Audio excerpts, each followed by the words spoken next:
पहला वर्ज, पर स्त्री के प्रति दोष दर्शन, पर स्त्री के प्रति भोग वृत्ति की भावना बिल्कुल त्याग दे, नहीं भगवत मार्ग में आगे नहीं बढ़ पाएगा। दूसरा, छल कपट आदि करके दूसरे का धन अपहरण करने की बात रखना कभी नहीं होना चाहिए। दिखावा करके, दंभ करके, पाखंड करके किसी भी तरह से दूसरे से धन ऐंठने की इच्छा रखना, फिर आप वैष्णव पद्धति में फिसल जाएंगे, आगे नहीं बढ़ पाएंगे। तीसरा, किसी की भी निंदा करना नहीं करना है। पर निंदा बिल्कुल ना सुननी है ना करनी है। अगर वैष्णव धर्म में स्थित रहना है, परमानंद प्राप्त करना है, पहला नियम किसी भी माता बहन के प्रति काम भाव नहीं। दूसरा नियम किसी के भी धन को किसी भी तरह से ठगाई ना करे। तीसरा, पर निंदा ना सुने ना पर निंदा करे। चौथा, जो संतों ने भोजन निषेध किया वो नहीं करना चाहिए। मांस, मद्य, मछली, अंडा और जैसे प्याज लहसुन, इनको त्याज्य। प्याज लहसुन तमोगुणी है, तमोगुणी होने के कारण इसका त्याग किया गया है। वो अंदर से भजन की वृत्ति क्षीण करता है, तुम जान नहीं पाओगे, इसीलिए संतों ने अनुभव करके इसका त्याग किया। प्याज लहसुन निषेध है केवल तमोगुण के कारण, वो तमोगुण की वृत्ति बढ़ाता है। तमोगुण जो है निद्रा, आलस्य, प्रमादोत्थम तत्तामस मुदाहृतम, भजन में निषेध है, इसलिए निषेध किया गया है। और मद्य, मांस, मछली, अंडा ये तो बिल्कुल निषेध किया गया है। वैष्णव होकर अगर इनकी तरफ या भक्त होकर जरा भी ऐसी दृष्टि रखता है तो पाखंडी है, वो भक्त नहीं है जो ऐसे जीवों को कष्ट देकर अपना उदर पोषण करना चाहे। पांचवा, वर्ज में मन से, वाणी से, शरीर से किसी की हिंसा न करे। ये काया वाचा मानुषा अगर किसी को दुख देता है तो भगवत मार्ग में नहीं चल पाएगा। इसलिए भगवत मार्ग पुष्ट करने के लिए स्वयं कष्ट सहे, दूसरों को कष्ट न दे। आचरण, जो अपने धर्म के आचरण उन्हीं का पालन करे। जो हमारे गुरुदेव ने, हमारे आचार्य ने हमारा दिनचर्या बना दी, जो हमारा नियम बना दिया, हमको उसी के अनुसार चलना है। अपने आचार्य प्रदत्त धर्म में स्थित रहने में कभी संकोच न करें। दूसरा क्या करता है मैं नहीं देखना, हमारे आचार्य ने जो हमें आदेश किया हमको उसी मार्ग में चलना है। जो विधि निषेध किया गया उसका पालन करें। ये नहीं करना, ये करना है, इसे विधि और निषेध कहते हैं। विधि कहते हैं ये करना है, निषेध नहीं करना है। जो कहा गया है वैसे ही चले। प्रभु को प्रसन्न करने के लिए संतों के जो उपदेश है वो सर्ववंद्य हैं।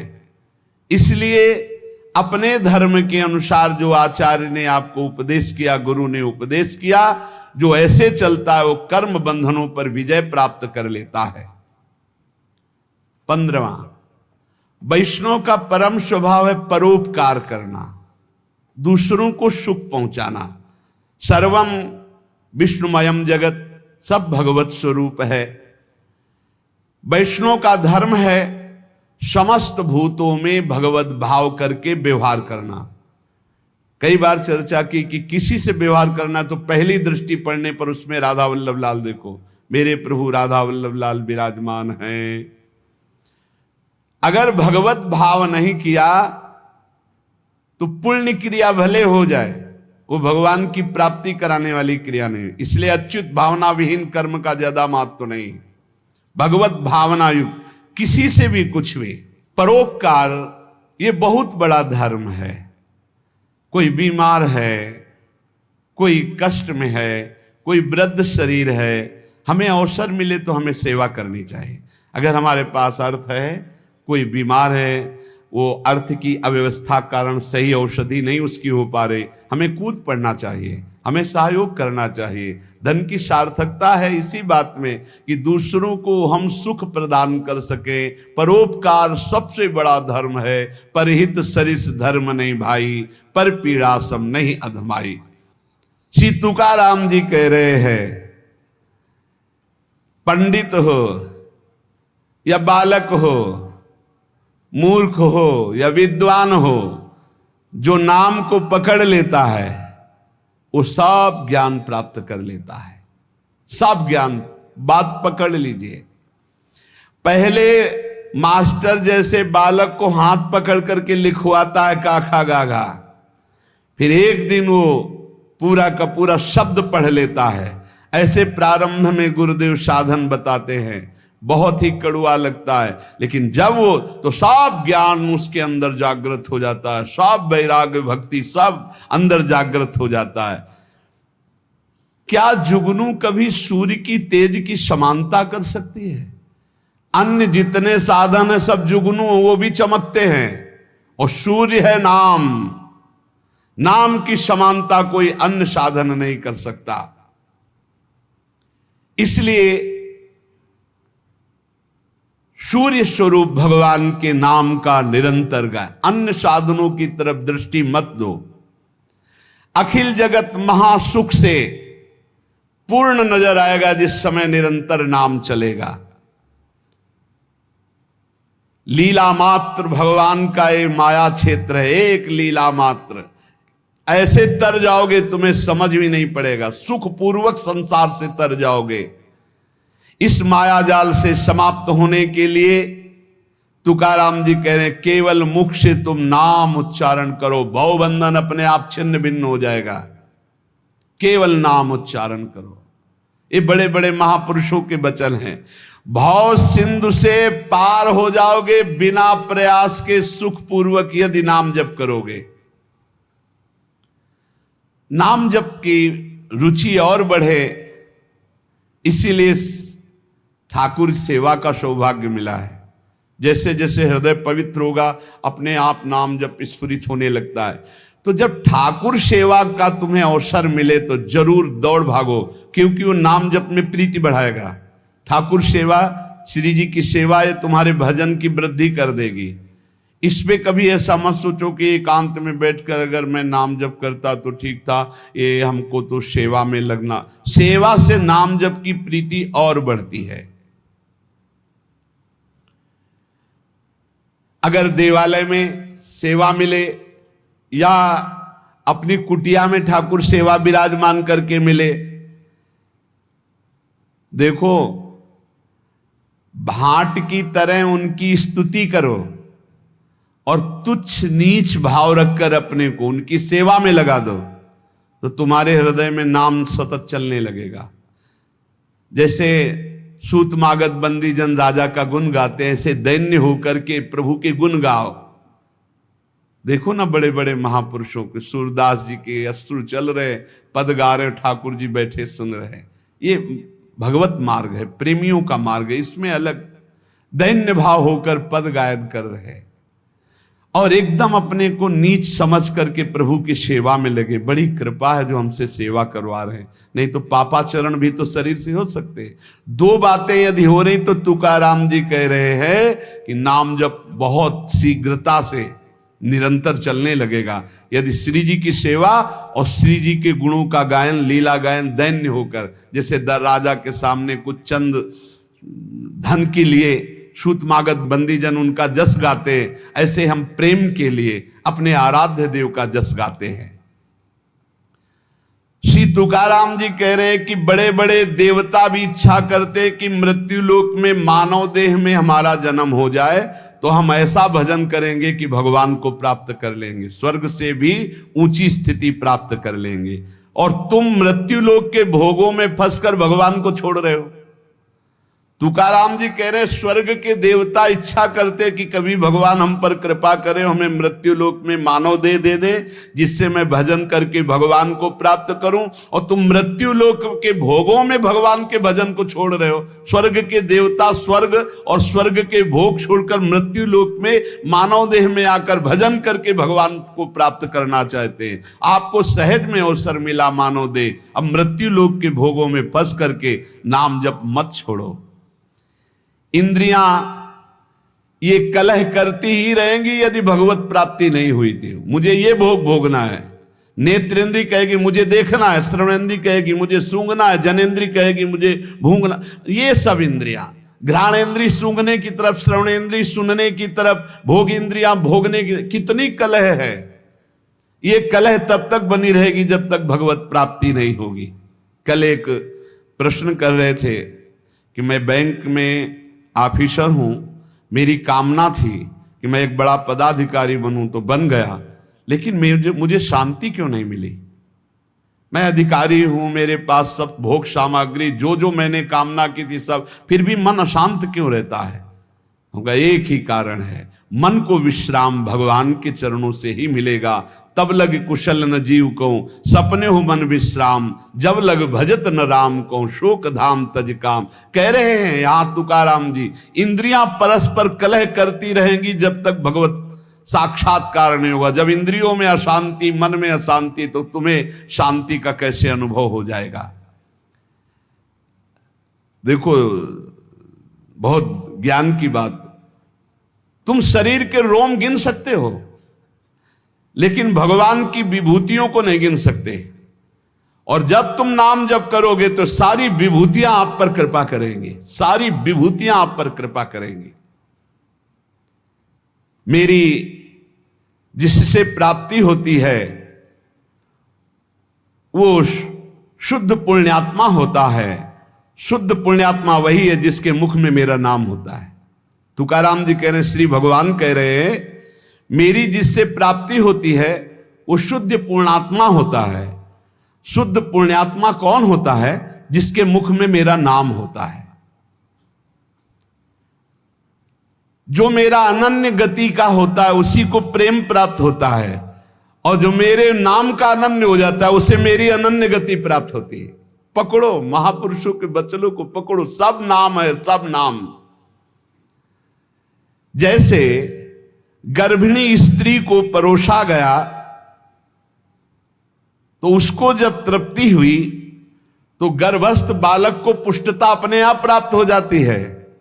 ऐसे ही जब भक्त प्रसन्न हो जाता है तो भक्त के हृदय में विराजमान भगवान अपने आप संतुष्ट हो जाते हैं।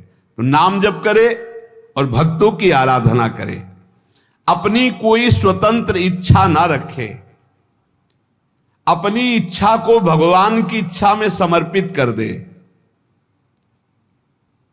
माली जल को जिधर ले जाता है उधर ही जल प्रवाहित होने लगता है। हमारे जीवन बगीचा के मालिक हैं भगवान गुरुदेव। जिधर वो हमको ले जा रहे हैं हमको उधर ही बहते चले जाना है। अगर उधर नहीं जाओगे तो प्रवाह फूट पड़ेगा और गलत दिशा की तरफ चला जाएगा।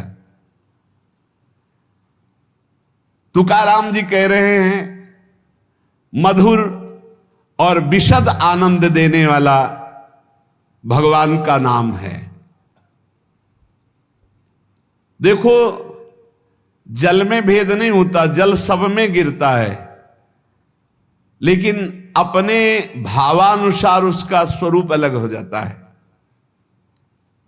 जल तो ईख में भी गिरता है तो वही जल मधुर गन्ने का रस बन जाता है, और जल धतूर में भी गिरता है जिससे उसका फल पुष्ट होता है, वो जहर बन जाता है। जल केले में गिरता है जिससे कपूर बन जाता है। जल सीपी में गिरता है तो मोती बन जाता है। जल तो समान भाव से बरसता है लेकिन अधिकारानुसार उसका फल अलग अलग हो जाता है। तो जो उपासक भगवान में डूबा हुआ है वो महामधुर रस, विशद आनंद, विभिन्न विभूतियों का कृपा पात्र बन जाता है। और जो भगवान से विमुख है तो कृपा उनको भी की, मानो दे दिया है, पापाचरण करके अपने जहर जैसा जीवन बना लेते हैं, अशांति में जीवन बना लेते हैं।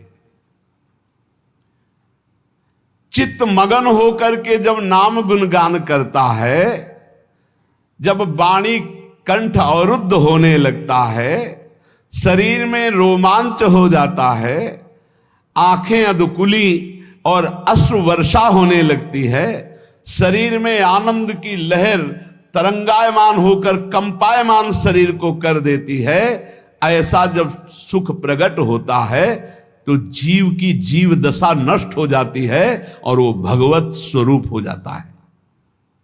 बनावटी नहीं, स्वाभाविक ये स्थिति।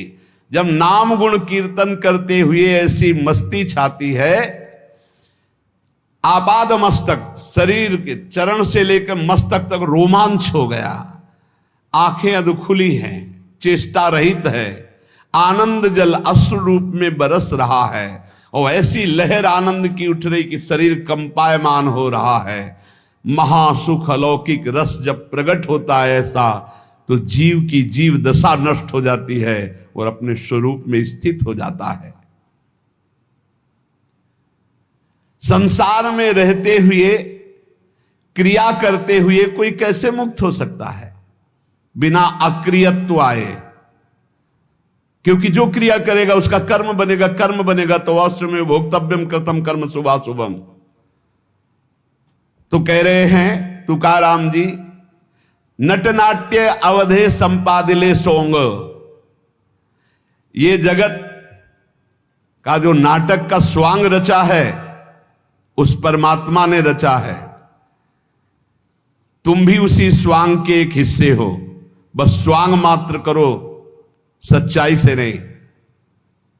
तुम न किसी के सच्चे पति हो, न किसी के पुत्र हो, न किसी के पिता हो, न किसी की पत्नी हो। तुम भगवत स्वरूप हो, स्वांग मिला है, स्वांग करो। और सच्चाई है कि मैं ईश्वर के नाम रूप लीला धाम में निरंतर चित्त को जोड़े। ये सच्चा नहीं है, झूठा है। ना तुम कुछ दिन के जो बने हुए पति हो, ना शाश्वत पति नहीं हो। तुम पहले नहीं थे, बाद में भी नहीं रहोगे, बीच में कुछ दिन के हो, लेकिन शाश्वत है सच्चिदानंद प्रभु। श्री तुकाराम जी कह रहे, नटनाट्य अवधे संपादिले सोंग। ये स्वांग है, ये नट का नाट्य है, बिल्कुल नाटक जैसा करो। सत्य है भगवन नाम, भगवत रूप, भगवत लीला। क्या कोई अंगारों की सेज पर सुख की नींद सो सकता है? तो उत्तर आएगा नहीं।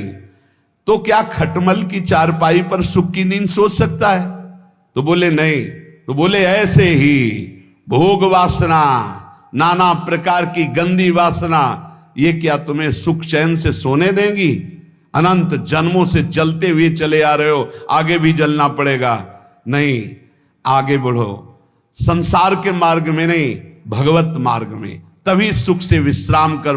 गोस्वामी तुलसीदास जी कह रहे हैं, जाकी कृपा लवलेस ते मति मंद तुलसी दास हूं, पायो परम विश्राम, राम समान प्रभु नाही कहूं। पायो परम विश्राम, आप चैन की नींद।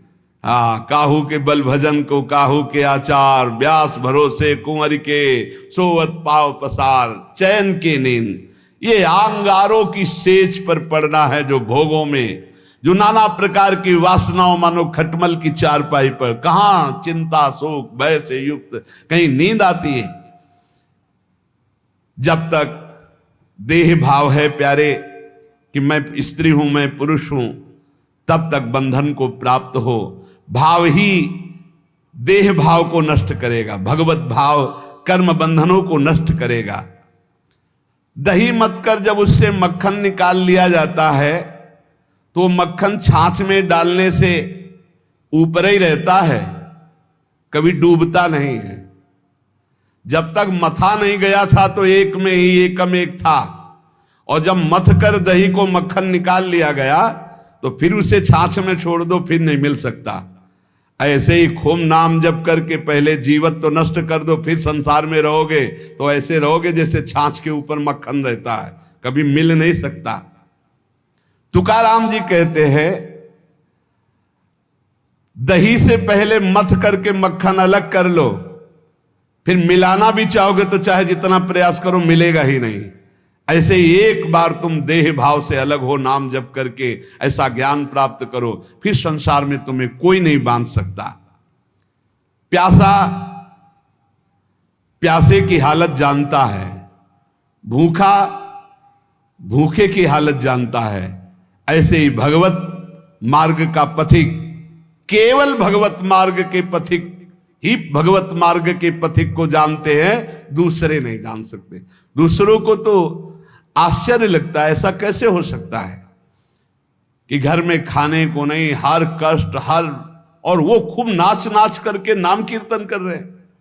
ऐसा कैसे हो सकता है कि घर में इकलौते पुत्र का 100 पड़ा हुआ है और वो नाम कीर्तन कर रहे हैं। ऐसा कैसे हो सकता है कि क्षण क्षण पर कष्ट दिया जा रहा है और वो हरि हरि हरि मेरा हरि मेरा हरि। ऐसा कैसे हो सकता है प्रहलाद जी?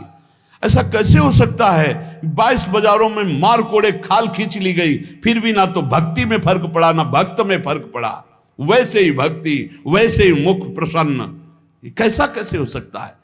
ये बात जैसे प्यासे को प्यासा जानता है, भूखे को भूखा जानता है, ऐसे ही भगवान के भक्त को सिर्फ भगवान का भक्त जानता है। ये विषयी सांसारिक प्रापंचिक लोग उसे नहीं जान सकते।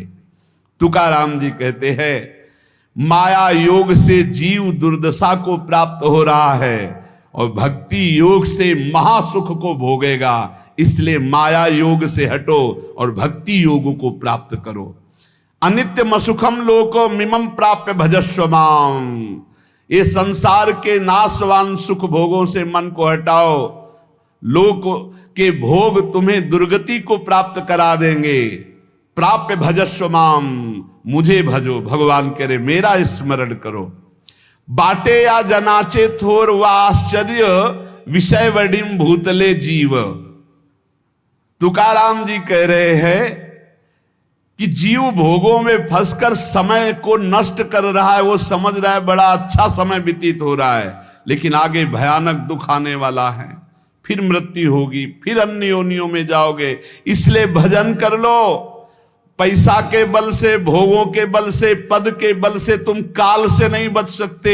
उन्मत्त मत हो, भजन कर लो। तुकाराम जी कह रहे बड़ी दया आ रही ऐसे जीवों पर जो भोगों के बल से, धन के बल से अपने जीवन को नष्ट कर रहे हैं कि समय बढ़िया जा रहा है बड़ी मौज मस्ती से, लेकिन वो आगामी दुख को नहीं देख पा रहे हैं। अरे ये मुझे ना भजे ऐसा कौन सा बल है इनको मिल गया कि निश्चिंत होकर भोगों में पड़े हुए हैं। भगवान को भी दया आती है कि जीव कैसा भूला हुआ है। इनमें कौन सा ऐसा दम है जो अंत काल में तुम्हें काल से बचा सकता है? रुपया में, पत्नी में, पुत्र में, पति में, परिवार में, धन में, किसमें ऐसा बल है जो तुम्हें मृत्यु से बचा सके? जब मृत्यु से नहीं बचोगे तो फिर अगला जन्म होगा, फिर उस योनि में नया। ये कब तक चलता रहेगा? क्या यमदूतों से तुम्हें ये रुपया पैसा बचा लेगा? क्या यमदूतों के दंड से तुम्हें ये नाना प्रकार के शरीर संबंधी लोग बचा लेंगे? नहीं। तो विद्या बचा लेगी, वयस्क बचा लेगी, प्राणियों का रिश्ता नाता तुम्हें बचा लेगा। अरे अब होश में हो जाओ। संसार काल का कलेवा है, इसमें कोई नहीं बचेगा, सब मरेंगे। इसलिए नाम जप कर ले, अपने को बचा ले। बचाना क्या है? देह भाव से हट गए, बच गए। भजन के बल से देह भाव से हट गए तो मृत्यु का प्रवाह देह में होगा, आपके ऊपर नहीं। आप परम पद को प्राप्त हो जाएंगे। जीव तू मृत्यु को मत भूल। मृत्यु को बड़ा चस्का लगा है लोगों के मारने का। वो किसी को नहीं बख्शती, सबको मारती चली जाती है, रौंदती चली जाती है। एकमात्र नंद नंदन यशोदानंदन है जो तुम्हें मृत्यु से बचा सकते हैं, देह भाव रहित करके। चाहे कोई कितना बुद्धिमान हो, क्या चीनी से ऊख बना सकता है? गन्ना बना सकता है? गन्ने से चीनी तो बन गई, लेकिन चीनी से गन्ना खड़ा कर सकता है फिर? कभी भी कितना भी बड़ा विज्ञानी हो, गन्ने से चीनी बन गई, गन्ने का रस फिर उबाला गया, फिर वो चीनी बनने के अधिकार में आ। पर चीनी से गन्ना बना सकता है? तो बोले नहीं। तो बोले वैसे दिमाग खर्च कर ले, तू जन्म जन्मांतर में मृत्यु के चक्कर में पड़ा हुआ है। जब तक तू भगवान का भजन नहीं करेगा तब तक तू सुख नहीं प्राप्त कर सकता। सुख सिंधु से तू प्रकट हुआ है। अब सुख सिंधु का भजन कर ले, नहीं तो तू सुख सिंधु खड़ा नहीं कर सकता संसार में। मकान बना के करोड़ों अरबों रुपया जमा करके नाना प्रकार, जैसे चीनी से फिर ऊख नहीं बनाया जा सकता, ऐसे तू लाख उपाय कर ले अपनी बुद्धि से। इस दुखालय संसार में तू है सुख स्वरूप, लेकिन तू सुख नहीं पा सकता बिना सुख सिंधु का भजन के। गर्भवास में तूने वादा किया था कि हर जीव वादा करता है, एक बार मुझे यहां से निकाल दो, मैं भजन करके भगवान को प्राप्त करूंगा। अरे उस वादे को भूल गया। भगवान शेषनाग भी अपनी 2000 जिह्वा से जिनका नाम गुणगान करते हैं, वेद भी जिनका नेति ने, उनसे वादा किया था तूने कि एक बार गर्भ से बाहर कर दो, मैं तुम्हारा भजन करूंगा। बौरा गया, इस माया में आके फिर बौरा गया। अपनी जिह्वा से व्यर्थ की बातें करके, दिमाग से नाना प्रकार के प्रपंच का चिंतन करके फिर फंस गया चक्कर में, वो वादा भूल करके। इसलिए श्री तुकाराम जी कहते, जीवात्मा तू ही अपना तारक है और तू ही अपना मारक है। यदि तूने वादा निभाया और भजन किया तो अपने को तार लेगा, और यदि वादा भूलकर फिर प्रपंच के चिंतन में लगा तो अपने को बार देगा। तू अपना उद्धारक बन रे जीव, तू मुक्त है, मुक्त हो जा। सोच, ये संसार तेरे को कभी सुख नहीं दे पाया, तो अब क्या तुझे सुख देगा। इसलिए जैसे भोजन पाने से तृप्ति होती है एक एक कवल से, ऐसे एक एक नाम से संसार से वैराग्य, स्वरूप का बोध और भगवान से प्रेम होता है। इसलिए निरंतर नाम जप करो, जो हमारे जीवन का परम लाभ है। नाम, हर समय नाम जप करते रहो। जहां संत जन मिले दौड़ कर जाओ, चरण वंदना करो, उनके वचन सुनो। भगवत चर्चा सुनने से नाम जप में बड़ा उत्साह होता है। भजन न होई संग बिन, भजन बिना नहीं प्रेम, और भजन के बिना भगवत प्रेम नहीं हो। प्रेम के बिना इस संसार से मुक्ति नहीं, क्योंकि जब भगवत प्रेम होता है तो शरीर राग नष्ट हो जाता है। नहीं, ये बड़ा कष्टमय शरीर है। अभी भगवान कृपालु हैं, आपको कष्ट का समय नहीं आया इसलिए आप नहीं समझ पा रहे हैं। नहीं, बड़ा कष्ट करना ही है, जी नहीं सकते।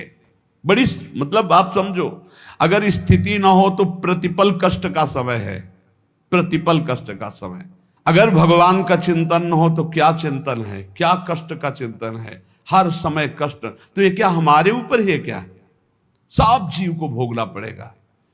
आपकी लंबी यात्रा है, हजारों जन्म बार बार ले लेकर भोगना, इसलिए ऐसे भोगों में फंस करके तुम्हें भुलावे में माया डाल रही। इसलिए हमारी प्रार्थना है, इसी जन्म में भजन करके जो कष्ट मिले सह करके मुक्त हो जाओ। बस यही जीवन का परम लाभ है। निरंतर नाम जप ही सब शास्त्रों का, सब भक्तों का है। देखो तुकाराम जी की बात सुनी कि पूरा जीवन कष्ट में, यहां तक ऐसी स्थिति आई कि अन्न के बिना पत्नी मर गई, बच्चे प्राण पोषण के लिए अन्न नहीं रहा, लेकिन भक्त ने अपनी निष्ठा नहीं तोड़ी। निरंतर नाम कीर्तन, संत चरणामृत, संत चरण रज का सेवन करके ऐसी ऊंचाई पर पड़े कि आखिरी में जब तो भगवान वो कह रहे, देखो भगवान श्री हरि विमान लेकर आ रहे हैं। भगवत पार्षद आए, विमान आया, सबसे प्रणाम किया और विमान में चढ़कर तुकाराम जी भगवान के धाम को गए। भक्तों के शरीर ऐसे छूटते, उनको स्मृति ही नहीं रहती कब शरीर छूट गया, और दिव्य देह से भगवान के समीप चले जाते। यही लाभ लेने के लिए हमें जन्म मिला है। खूब नाम जप करो, किसी का बुरा